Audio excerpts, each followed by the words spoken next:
Salam budaya. Bertemu kembali bersama saya Evi Novita Hingsi dalam pembelajaran seni tari kelas 11 semester 2.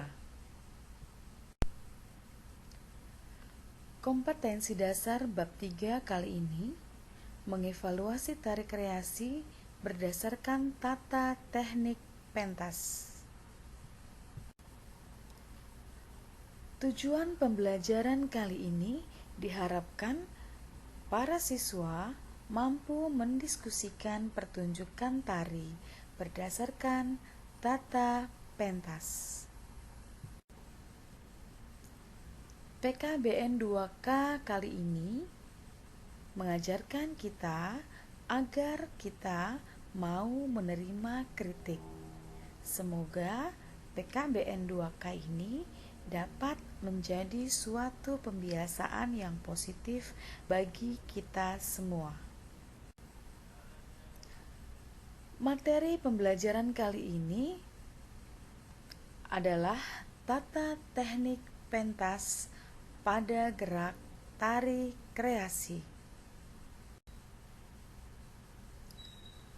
Mengevaluasi tari kreasi berdasarkan tata teknik pentas, tentunya kita harus paham dan kita harus mengerti apa itu tata teknik pentas.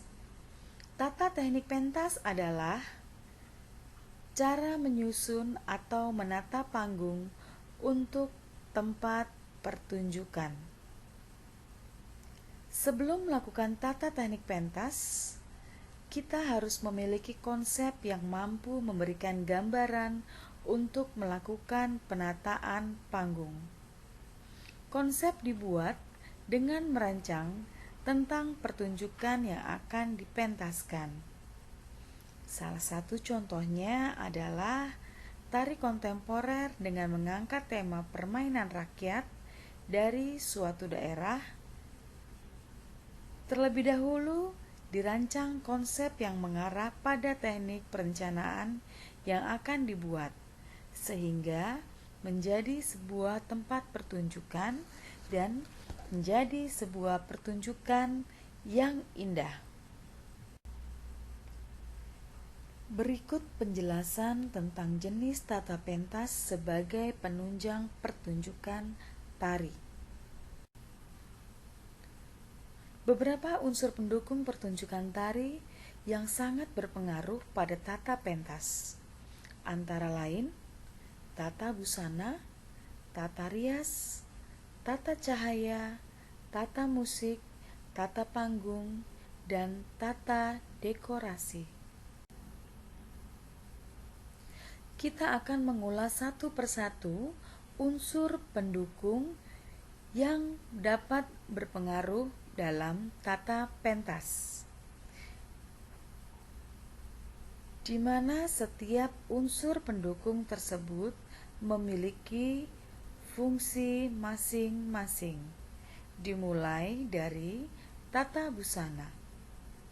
Tata busana adalah kostum yang dikenakan oleh penari pada saat pertunjukan tari berlangsung. Fungsi dari tata busana antara lain memperjelas penokohan, pendukung tema tari, sarana keindahan, dan mempertegas peran dan karakter penokohan dalam tari. Tata rias.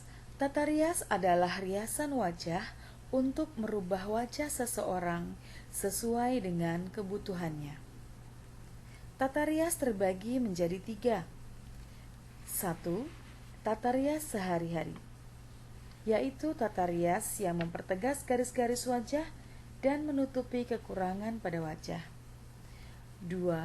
Tata rias khusus, yaitu tata rias yang digunakan untuk maksud dan tujuan tertentu, seperti terlihat pada contoh pengantin adat Jawa menggunakan riasan pengantin adat Jawa Tengah.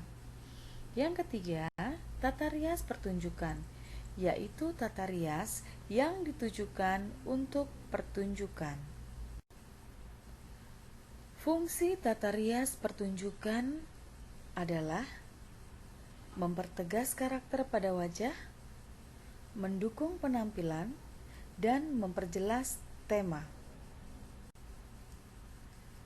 Properti tari. Properti tari adalah alat yang digunakan atau dipakai oleh penari sebagai media untuk menyampaikan pesan karya tarinya. Properti tari juga dapat mendukung penampilan dalam suatu karya tari.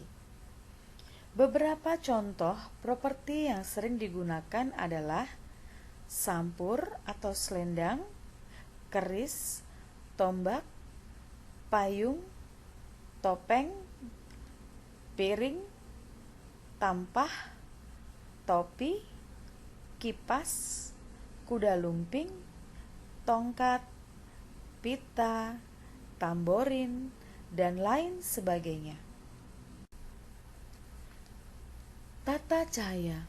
Tata cahaya adalah segala perlengkapan cahaya yang digunakan untuk penerangan dan penyinaran dalam suatu pertunjukan tari, di mana tujuan dan fungsi tata cahaya adalah 1.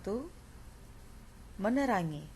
Tata cahaya yang digunakan atau dipakai untuk memberi terang dan melenyapkan gelap.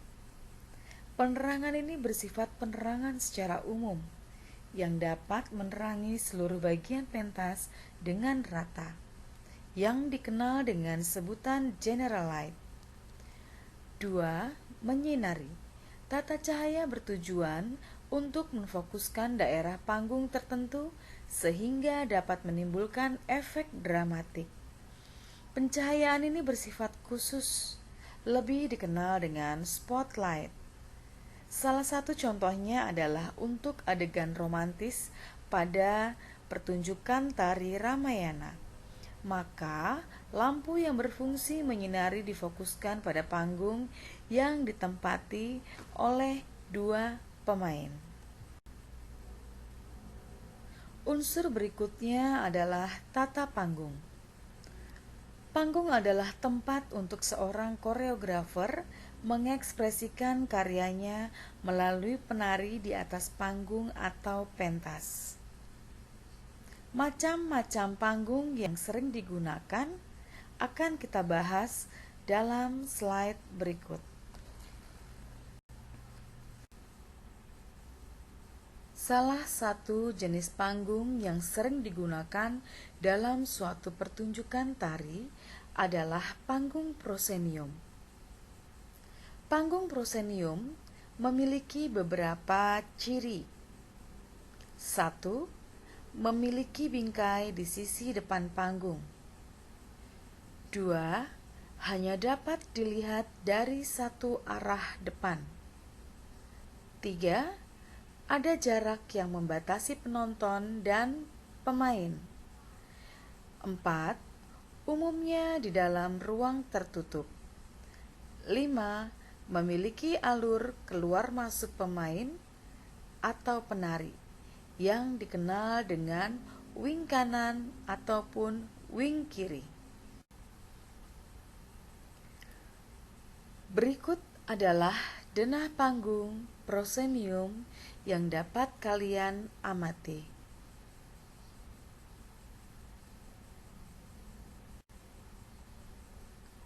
Jenis panggung pertunjukan berikutnya adalah panggung arena.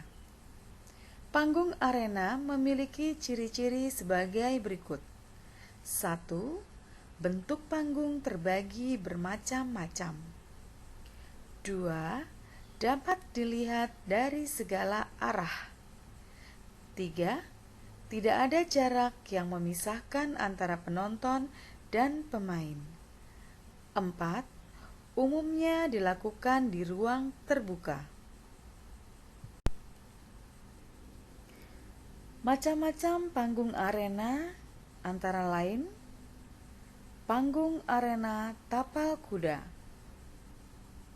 di mana panggung tersebut separuh bagian pentas atau panggung masuk ke bagian penonton, sehingga membentuk lingkaran seperti tapal kuda. Panggung arena bentuk U, di mana panggung masuk ke arah penonton, atau dengan kata lain, penonton dapat menyaksikan pementasan dari 3 sisi atau arah penjuru panggung. Berikutnya adalah panggung arena penuh, di mana penonton dapat menyaksikan pertunjukan dari segala sudut atau segala arah, dan arena permainan berada di tengah-tengah penonton. Bentuk panggung dapat berbentuk lingkaran ataupun persegi. Pembahasan berikutnya mengenai tata dekorasi panggung atau setting panggung. Tata dekorasi panggung dapat diartikan segala benda yang digunakan untuk mendukung sebuah pertunjukan tari di dalam panggung. Biasanya setting panggung bisa berupa 2 dimensi ataupun 3 dimensi. Pembuatan tata dekorasi pertunjukan dirancang dengan berbagai jenis dan bahan tertentu dan disesuaikan dengan tema karya tari.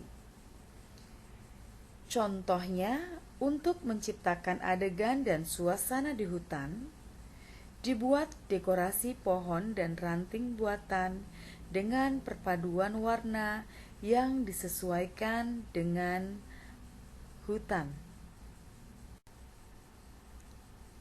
Demikianlah penjelasan mengenai tata teknik pentas pada tari kreasi.